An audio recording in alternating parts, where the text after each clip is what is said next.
can't believe that it's finally happened. After all this time, we now have a playable early access version of TimeSplitters Rewind. Now, if you want to know why I am so excited about this finally coming to fruition, well, firstly, I am a big TimeSplitters fan, chiefly of TimeSplitters 2 and Future Perfect. Those were hands down some of the most fun I ever had on the PlayStation 2. And secondly, I've just been following this project for literal years. It has been a real long tail effort. And for those of you unaware, this is a 100% fan-driven remake.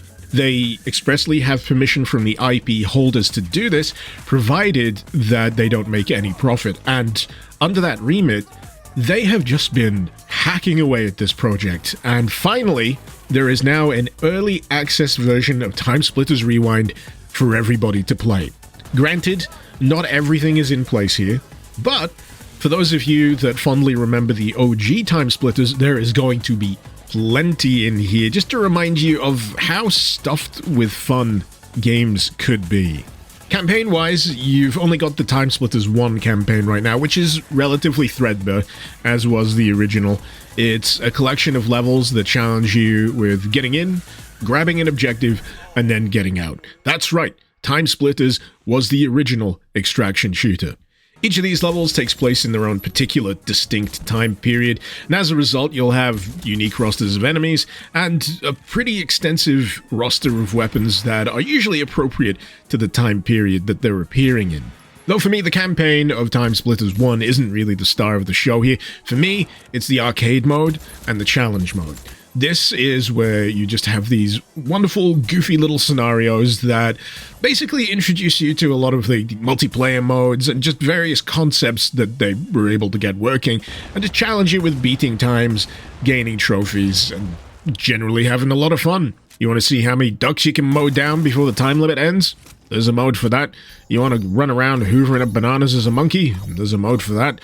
You want a mode where you exclusively need to make sure you break as many glass windows as possible in one run? Yep, there's a mode for that as well. Variety really is the name of the game when it comes down to these modes, and there is oodles. But yes, as alluded to earlier, arcade mode introduces you to just the vast array of modes that are available in TimeSplitters, and also allows you to host your own multiplayer rooms or join the multiplayer rooms of others, provided they're open, not password protected or anything. And failing that, if you can't find enough people online at any given time, then you can also create your own bot matches. That's how I used to do it back in the day. PlayStation 2 didn't connect to the internet. You young whippersnappers these days with your dial-ups and your beep-boops. Yeah, I know you could get an adapter for internet on the PlayStation 2, but was I able to afford it? No. But all in all, this is a really wonderful start. I'm so happy to be able to actually play this for myself after years and years of watching it through various YouTube updates and seeing the progress that's been made, to finally have it in my own hands and essentially self-medicate my own sweet, sweet shots of nostalgia.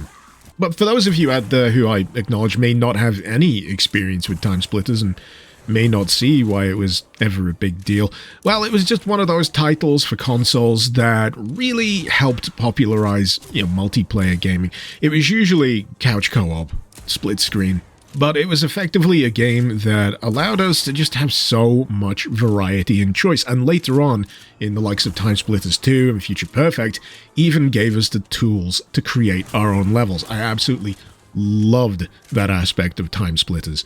It probably didn't hurt that the team behind TimeSplitters at Free Radical was also made up of veterans of Rare, the same veterans responsible for the likes of GoldenEye and Perfect Dark. And when you see this in motion, when you actually feel the gameplay for yourself, you can see that same DNA coursing through its veins.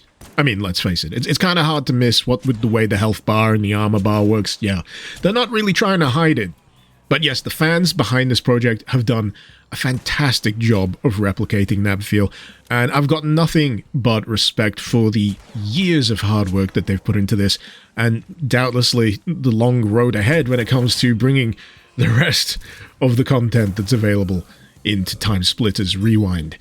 Personally speaking, I am really looking forward to the point where they finally reintegrate the level creation tools, which are built into the game. It's grayed out in the menu at the moment, but if you ever experienced it in the past, you'll know just how much of a joy it is just clipping modules of level together to create your own deathmatch arenas, or even little challenge modes.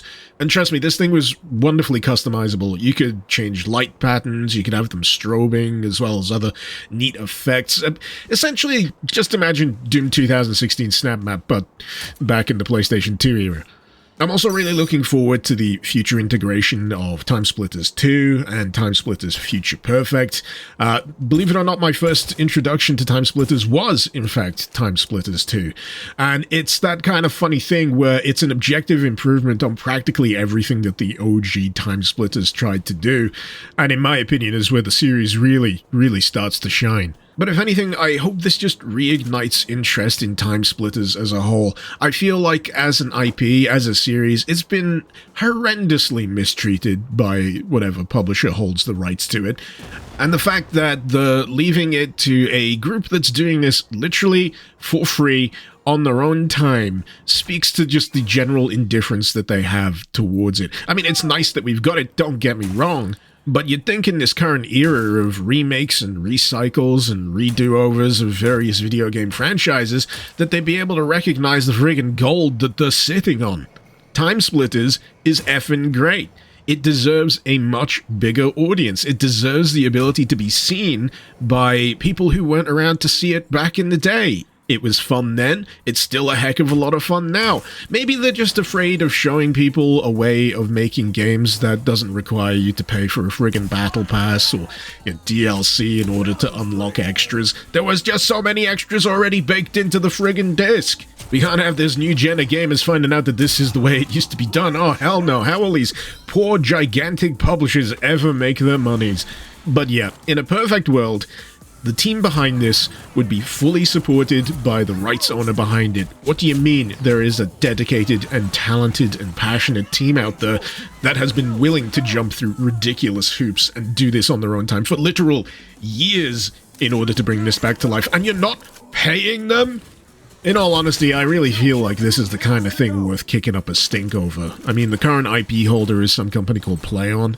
They're the overarching company that runs publishing units such as Deep Silver, Prime Matter, Vertigo Games, and if anything, especially after all of the IP ping-pong that's gone on over the last few years, maybe they just need reminding of what they really have here. This team deserves a budget, this team deserves support, and Lord help me if I'm gonna have to wait even more years till I'm grey and friggin' old to play the complete TimeSplitters Rewind collection. I mean, I still will, but I'd just rather not have to do it from the nursing home. But yeah, TimeSplitters Rewind, it is finally here in early access form. We all have access to it now. Free to download, free to play. Link is in the description below. And who knows, you might meet me somewhere along the way in a deathmatch server sometime. But until then, this has been Mr. Icarus. Thank you very much for listening to my ramblings, and at the very least, I hope you've enjoyed this video. Till next time, it's time to split.